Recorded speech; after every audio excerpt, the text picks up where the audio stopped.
Nonna means in Italian means grandmother, but to cook here, you don't actually have to be a grandmother. Our rules are you have to be at least 50 years old, you have to be born in the country that you represent, and you have to be a good cook.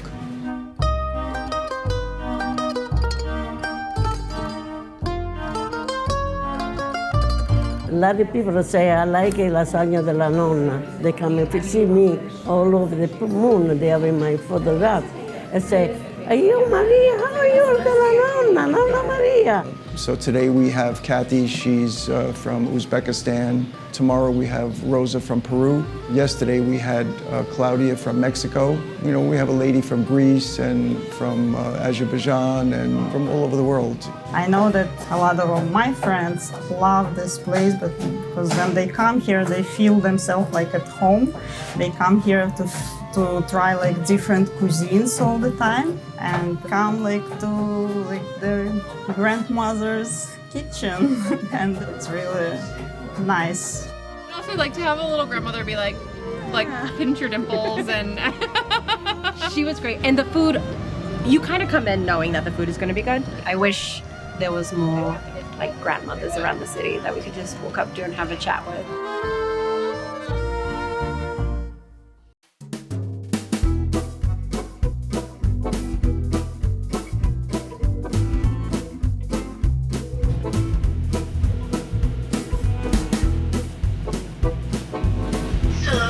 Hi, this is Joe, Nonnas of the World, confirming 5 people at 5:30.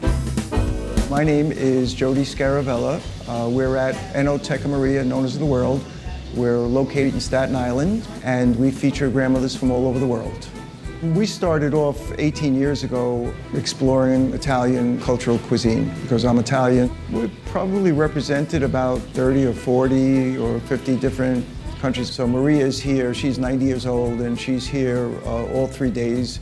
She curates our Italian portion of the menu. So this place that we live in is a mix of cultures. We have the opportunity to shine a light on each one of those cultures individually, and I'm very proud of what I do. And I think the idea that the Nonnas in the kitchen, I think a lot of people have lost their grandparents, their parents or grandparents. I think that's a big part of it. All of these ladies are in either coming out of retirement or going into retirement. Some people do it just for a hoot. They're interested, they want to come in, they want to give it a shot, and then you don't hear from them anymore. And then we have ladies that have been here for 10 years, 12 years, 15 years. My name is Kathy, and I'm from Uzbekistan, Tashkent city. Uzbeki food is like, they use a lot of meat in it. It's mostly like fried stew, a lot of lamb, coriander, cumin, that's their national spices that makes it special. We came in this country like 30 years ago. We moved when I was like 21 years old. It wasn't safe in there, so my parents actually decided that we need to move and take children here, and they saw the future here, like in a free country in America. I am a mother of 2 and grandmother of 3 now. My older son introduced me to this place. I love to come to this place. It's very friendly, very environment. Great people. I love people to come here and try the food that I make. I have to find time to come here and cook because I have full-time job.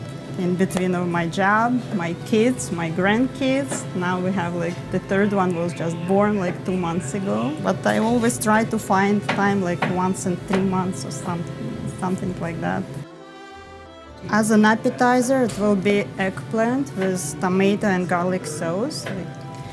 And for entrees, it will be lagman, which is very popular in Uzbekistan. It's a lamb and vegetable stew with linguine, served with linguine, but here we're gonna make it with beef. And another entry will be manti. Manti is like, if you can say it in English, it's like dumplings. They cook on steam.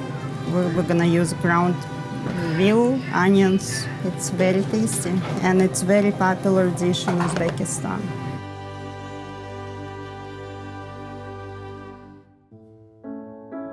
It's been an amazing journey for me, and it really widens your perspective in the same way that traveling will. It's like a bus where a Nonna from a different part of the world gets in that bus and takes you on a tour of her country. And I think that, like music will introduce you to another culture, and art introduces you to another culture, and theater may introduce you to another culture, and food also. Those are the gateways that you cross over in a very comfortably, and you don't even realize that you've stepped into that world.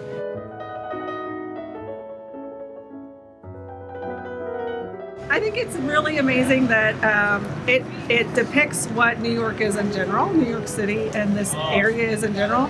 There are people from all over coming to a particular place, and they're sharing what they have about their community and where they came from. Well, Staten Island is the land of parks. How I ended up here was very serendipitous. I was born in Brooklyn, Bath Beach, Brooklyn. It's Coney Island end of Brooklyn. I had no plans on moving to Staten Island, and the real estate lady said, "How would you like to see the house with the best view on Staten Island just for fun?" I said, "Stop the car." I got out, I ran out around the back, amazing view of the bay. I said, "I want to get in this house." I got in the house that afternoon, and I bought the house that afternoon. I had no plans on moving to Staten Island. I had no plans of opening a restaurant. I never had a restaurant before. I have no idea what I'm doing. I saw this little place over here, and I had this idea rolling around in my head, and we started from there.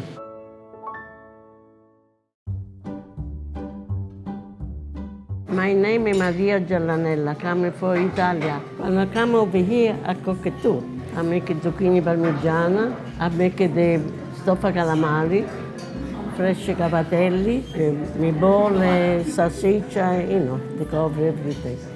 So they make so many different food over here too, because I cook it too on the front. I make lasagna, I make meatball, I make rabbit for patero. I make so much different food every day. I had this sheep or the lamb's head, and I thought it was going to be different than what it was, but it was an actual lamb's head that come out. So the presentation was kind of crazy, but it was the most ridiculous thing I think I've ever eaten, and I've eaten a bunch of weird stuff. And presentation-wise, this is the weirdest good thing that I've had. My daughter, she have two boy and a girl. My son, they have two. 6 grandchildren, okay? My daughter, because the friend, they come over here to eat.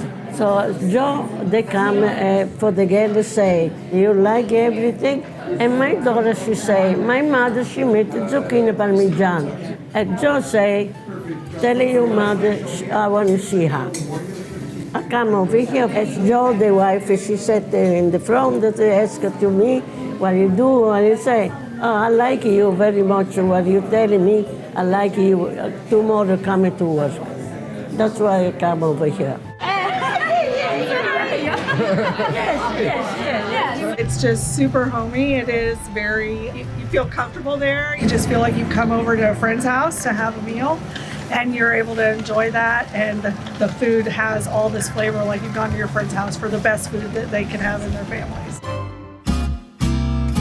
Some influencer did a piece, and then another influencer did a piece, and then, just blew the doors off.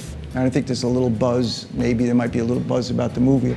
So Vince Vaughn plays me, and Joe Manganiello plays my friend Bruno. It's not something I can really wrap myself around. I mean, even right now, it's happening, it's sport, it's coming out, Netflix is coming, they're working on the impact. It's just not something that I can digest. I just sat there and cried through the whole thing. I want to open an Italian restaurant. What are you, crazy? Who are you going to get to come down and cook? Nonnas, other real-life Italian grandmothers. I know for me, on my initial journey, it was all about trying to recreate what I lost. I lost my mom, it's about 20 years ago now. And shortly after that, about a year later, I lost my sister. Yeah, it was a terrible time. When you lose your your father, it's bad. You know, my father was a wonderful man. He was a great man. But when you lose your mother, I think it's kind of traumatizing. It was traumatizing for me, and I really felt orphaned at that point. I inherited a little bit of money, and I would have done anything at any time, because it's really not a good investment, you know, to take all the money that you have and invest it in the restaurant, because 85% of all restaurants fail in the first 6 months. So I worked for the MTA, and I was a material forecaster. I worked in the Coney Island train yard. I was there for 25 years, and I retired in 2015. There was an 8-year overlap where I ran this place and I worked there. It was no sleep for 8 years, and I was, I was drinking heavily at the time. It was tough on me, but that was, it was really just about trying to comfort myself, and I had this idea that there were all these ladies out there with all this culinary wisdom like my grandmother had and like my mother had. So I put an ad in the Italian newspaper, the America OG. And the ad was in Italian, and it said, basically, we're looking for housewives to cook regional specialties. The restaurant was being built out at that point, and there was nothing here. There wasn't a brick on that wall. So I invited them to my home. So I had all these ladies showed up at my house, and they showed up with their husbands and their kids and their grandkids and their neighbors, and they all had plates of food. And so they were all kind of chasing me around the house with these plates of food. It was kind of a mad start. I think at that point, I was a little afraid.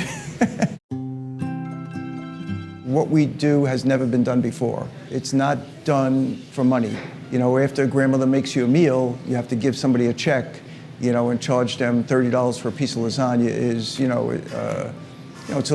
it just doesn't work inside my head. We're going to take Nonnas of the World 501c3. So it'll be donation only. This is my life. This is my life's work. I mean, I love what I do, and I feel alive here. And if I was to stop this, what would I be doing? I think a lot of my identity lies in what I do. For us to still be standing, it's something to be grateful for. When you go, you don't take your money with you. You take whatever happiness you have inside you, that's what you take.